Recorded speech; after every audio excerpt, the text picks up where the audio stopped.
Good afternoon, guys. Okay, today we are going to discuss about 8th chapter, that is International Economic Organizations. In this lesson, we are going to learn a few objectives like what is the role of international economic organizations in enhancing the magnitude of global business. So in the global business improve பண்றதுக்கு develop பண்றதுலயும் இந்த international economic ஆர்கனைசேஷன்ஸோட role என்ன அப்படிங்கிறத பற்றி நம்ம வந்து படிக்க போகிறோம். And then to know the objectives and functions and achievements of IMF.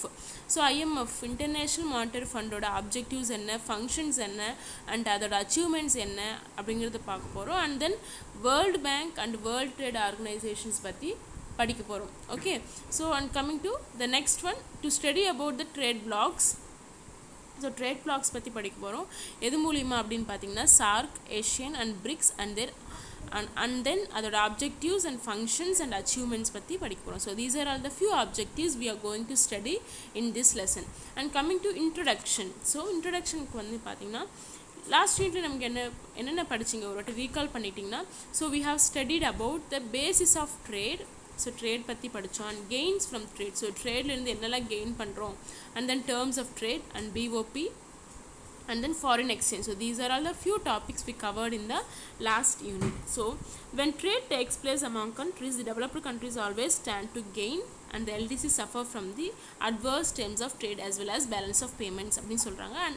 and they affect the exchange rates அப்படின்னு சொல்கிறாங்க. ஸோ ட்ரேட் ஒரு பிட்வீன் டூ கண்ட்ரிஸ் நடுவில் ட்ரேட் நடக்குது அப்படிங்கிறப்போ லைக் இன் ஃபியூ அட்வர்ஸ் கேசஸில் பார்த்திங்கன்னா நல்ல டெவலப் ஆன கண்ட்ரிஸ் வந்து ரொம்பவே கெயின் பண்ணிக்குவாங்க. Whereas LDCs this less developed countries வந்து ரொம்பவே சஃபர் ஆவாங்க due to this unbalanced payments and exchange rates affect ஆச்சுன்னா.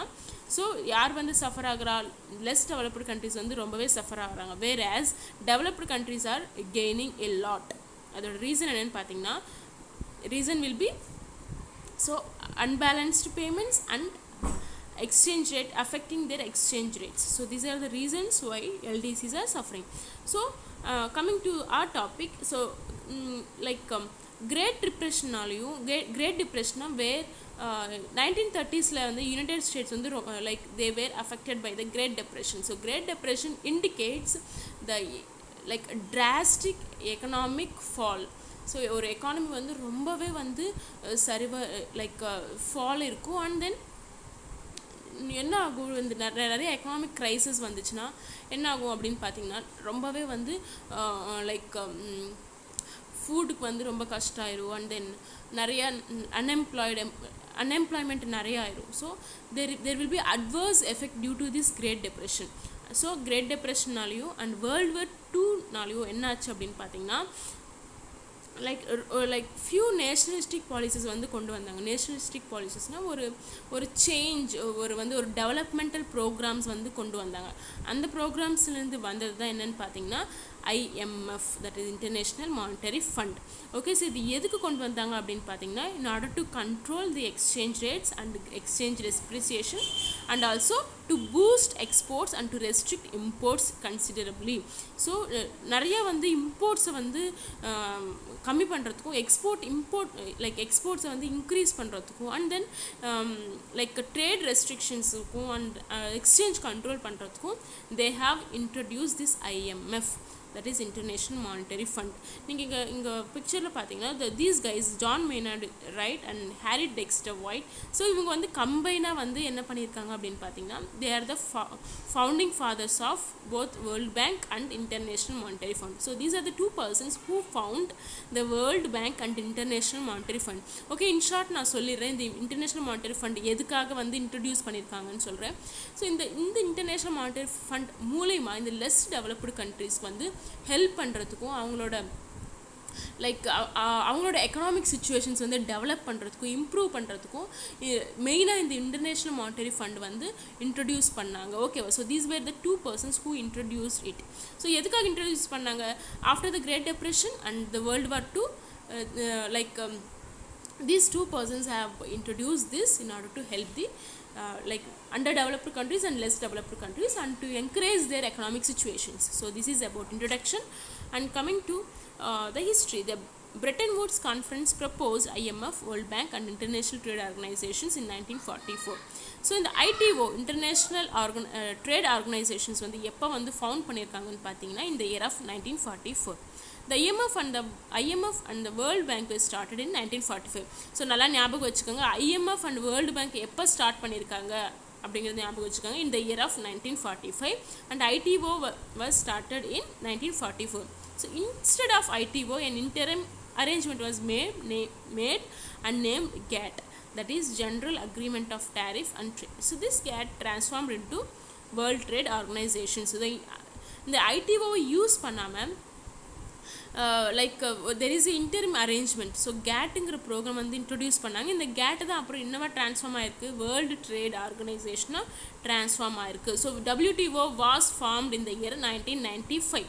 Okay, so the IMF and IBRD and WTO headquarters are presented in the table. So எங்கெங்கெல்லாம் வந்து அதோட head quarters இருக்குது அப்படின்னு பாருங்கள். அது IMFோட ஹெட் குவார்ட்டர்ஸ் வந்து வாஷிங்டன் டிசியில் இருக்குது. அது வந்து எப்போ எஸ்டாப்ளிஷ் பண்ணியிருக்காங்கன்னு பார்த்தீங்கன்னா இந்த year of 1945. Okay, so World Bank வந்து same headquarters Washington DC, and that is also same in the year of 1945. So World Bank and IMF was found in the year of 1945 and its headquarters is situated in Washington. Okay, so WTO, so World Trade Organization வந்து அதோட headquarters எங்கே இருக்குது அப்படின்னு பார்த்தீங்கன்னா it is situated in Geneva, and that year of establishment is 1995. Okay, so remember few things, you might get these questions for 1 mark. Okay, and coming to International Monetary Fund, as I already told you, the main purpose of the International Monetary Fund is to secure and promote the economic and financial cooperation among the member countries.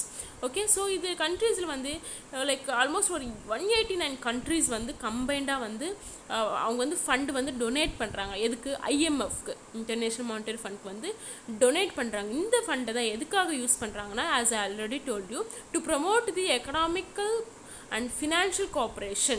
Okay, so economic and financial cooperation in the countries, mainly like underdeveloped countries and less developed countries. இது மொத்தமாக வந்து 189 countries வந்து கம்பைண்டாக இருக்குது. நீங்கள் அங்கே பார்த்தீங்கன்னா இந்த ஒரு பர்டிகுலர் டயக்ராம் பார்த்தீங்கன்னா these are all the totally 189 countries are included in IMF World Bank. So these countries are donating to this bank, and the funds getting from this bank are used for the development of financial and economic cooperations. Okay, so the Republic of Nauru, a tiny South Pacific island nation in Pacific Ocean, became the 189th member of the IMF and World Bank.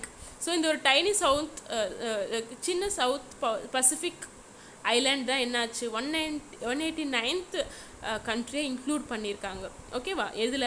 In IMF and world bank. Okay, and coming to what are all the objectives of IMF. So இந்த IMFோட work என்ன, அதோட objectives என்ன அப்படின்னு பார்த்தீங்கன்னா, first one வந்து to promote international monetary cooperation among the member nations. So monetary cooperations இன்டர்நேஷ்னலாக வந்து ஃபண்ட்ஸ் வந்து ப்ரமோட் பண்ணுறதுக்கு வந்து இந்த IMF ப்ரமோட் பண்ணுறது இந்த IMFோட மெயின் ஆப்ஜெக்டிவ். ஓகேவா? And second point is to facilitate foster and balanced growth in international trade. So இன்டர்நேஷ்னலாக இந்த ட்ரேட் இன்டர்நேஷ்னலாக வந்து ஃபாஸ்ட்டாக டெவலப் ஆகிறதுக்கும் ஃபாஸ்ட்டாக க்ரோ பண்ணுறதுக்கும் பேலன்ஸ்டாக க்ரோத் பண்ணுறதுக்கும் இந்த IMF வந்து ரொம்பவே ஹெல்ப்ஃபுல்லாக இருக்குது. Okay, one coming to the third one, to ensure exchange rate stability. So exchange rate stability வந்து என்ஷூர் பண்ணுறதுக்காகும். So exchange rate in the sense ட்ரேடில் என்ன நம்ம மெயினாக பார்ப்போம், imports and exports. Imports and exports என்ன நடக்கும், ரெசீப்ட்ஸ் அண்ட் பேமெண்ட்ஸ் இருக்கும். இந்த ஒரு எக்ஸ்சேஞ்ச் ரேட்ஸ் வந்து ஸ்டேபிளாக இருக்கணும். ஓகேவா? எது ரொம்ப அதிகமானாலோ கம்மியானாலோ ரெண்டு கண்ட்ரீஸுமே அஃபெக்ட் ஆகும். So in order to avoid that the exchange rate stability should be maintained. Okay, by curbing competitive exchange depreciations. So இந்த ஒரு எக்ஸ்சேஞ்ச் ஹெல்தி காம்படிஷனை வந்து டிக்ரீஸ் பண்ணாமல் இந்த எக்ஸ்சேஞ்ச் ரேட் ஸ்டேபிளாக மெயின்டைன் பண்ணுறது ரொம்பவே இம்பார்ட்டண்ட். அதை வந்து இந்த IMF வந்து ரொம்பவே IMF அச்சீவ் பண்ணுறதுக்கு IMF ரொம்பவே ஹெல்ப்ஃபுல்லாக இருக்கும். And coming to the fourth one, to eliminate or reduce exchange controls imposed by member nations. Okay, so இந்த எக்ஸ்சேஞ்ச் கண்ட்ரோல், இந்த எக்ஸ்சேஞ்ச் ரேட்ஸில் வந்து நடக்கிற வந்து ஒரு இன்க்ரீஸ் அண்ட் டிக்ரீஸ் குறைவு நிறைவுகளை வந்து ஸ்டேபிள் பண்ணுறதுக்கு வந்து இந்த ஐஎம்எஃப் ரொம்பவே ஹெல்ப்ஃபுல்லாக இருக்குது. And coming to the next one, the establish multilateral trade and payment system in respect of current transactions instead of bilateral trade agreements. So on the multilateral trade, so okay, multilateral trade in the sense the trade between two countries இல்லாமல் trade between two countries இல்லாமல் so trade between more than two countries என்ன சொல்லுவோம்னா multilateral trade அப்படின்னு சொல்கிறோம்.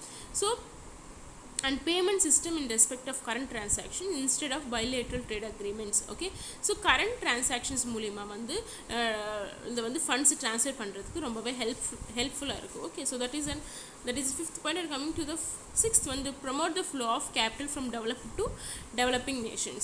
So இந்த ஐஎம்எஃப்னால வந்து என்ன ஆகுது, ஐஎம்எஃப்ல என்ன பண்ணுவாங்கன்னா இந்த 189 கண்ட்ரீஸை வந்து ஃபண்ட்ஸ் டொனேட் பண்ணுவாங்க. ஓகேவா, ஸோ இந்த வந்து டொனேட் பண்ணுறதுனால அதிகமாக ஃபண்ட்ஸ் வந்து எந்த கண்ட்ரீஸ்க்கு வந்து நீடடாக இருக்கோ, எந்த கண்ட்ரீஸ் வந்து ரொம்ப எக்கனாமிக் வைஸாகவோ ஃபினான்ஷியல் வைஸாக ரொம்ப கம்மியாக இருக்கோ அந்த கண்ட்ரீஸ்க்கு வந்து கேபிட்டல் ஃப்ளோ வந்து ஃப்ரீயாக இருக்கணும் instead of going to rich countries. Okay, for this IMF is helping a lot. Okay, and coming to the last objective, to solve the problem of international liquidity. So in the international liquidity problems வந்து solve பண்றதுக்கு IMF is really helping. So these are all the objectives of monetary fund.